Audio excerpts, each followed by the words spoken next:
हाग्रामा महिलारिनि दैदेननाय BPF सरकार बेजोंनो मदद होनांगौ। हाग्रामा महिलारि बिथांनि दैदेननाय सरकार बीपीएफ सरकार बेजोंनो मदद होनांगौ। एमएलएआ बीपीएफनि जाबावब्ला जौगाथायखौ जों गोख्रोंसिनै लाबोबावनो हागोन। एमएलएआ जुदि बीपीएफनि जाबावोबा बेवहाय जोङो गोख्रैसिनै डेभेलपमेन्टखौ लाबोनो हागोन।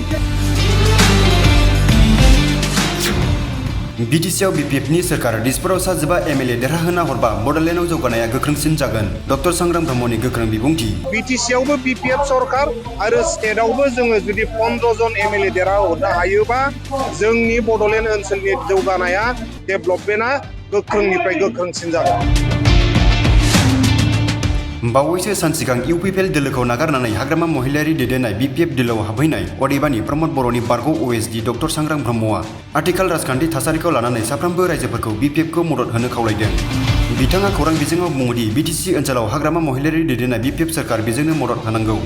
बिटिसिआव बीपीएफ सरकार दिसपुराव आरोबाव सा 15 एमएलएखौ देरहाहोना हरबा बड'लेण्ड ओनसोलाव गोख्रोंनिफ्राय गोख्रोंसिन जौगाहोनो हागोन आरो 125 थि संबिजिर सोदांनाय बिलनि सायावबो बाथ्रा बुंना खौरां बिजोङाव ओरैबायदि बुङो।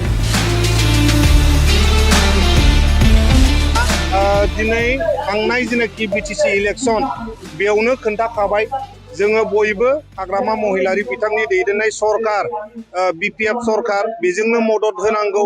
जिहेतु बिटिसिआव जोंहा बीपीएफनि सरकार दंखायो आरो एमएलएआ जुदि बीपीएफनि जाबावोबा बेवहाय जोङो गोख्रैसिनै डेभेलपमेन्टखौ लाबोनो हागोन।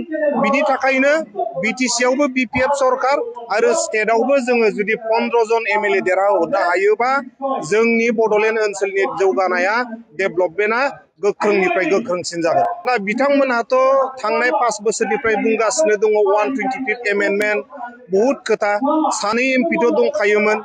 दा बिथांमोनहाबो 125 एमेन्डमेन्ट जेनाखि बिल बेखौ टेबोलखौनो खालामनो हादिया खुगाल'सो थाबोबाय थाबाय। नाथाय 125 एमेन्डमेन्ट बिला 2019आवनो जेब्ला बिश्वजित दैमारि बिथाङा बीपीएफनि रायजो सभानि एमपिमोन बे समावनो रायजो सभायाव टेबोल जानायमोन। बे समनिफ्रायनो पेन्डिं जानानै दं। थांनाय 5 बोसोराव इउपिपिएल सरकारा 125 एमेन्डमेन्टनि थाखाय जेबो मावनो हायाखै आरो दिनै 125 एमेन्डमेन्टआ जुदि सम्भब जायोबा टेबोल जायोबा मावनो हाथाव जायोबा बेखौ हाग्रामा महिलारि सारानो आखायाव लानांगोन आरो बिथांनि दारैसो 125 एमेन्डमेन्टआबो इमप्लिमेन्टेसन जागोन।